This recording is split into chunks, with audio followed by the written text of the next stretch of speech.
This is the Lupuna. This is the Lupunatree. It stands in the rainforest with It is one of the tallest trees in the Amazon rainforest.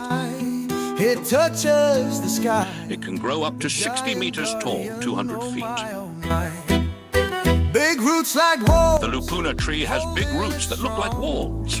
These roots help keep the tree strong and standing. So long, animals find shelter in its shade. Many indigenous people think the Lupuna is a special tree.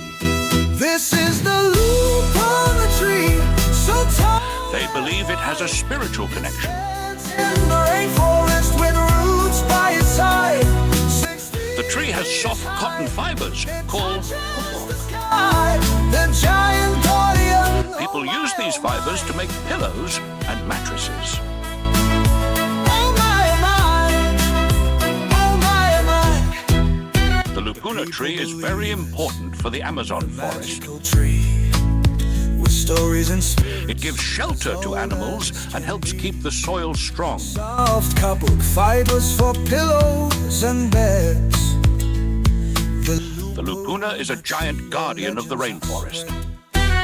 The people believe it's a magical tree with stories and spirits.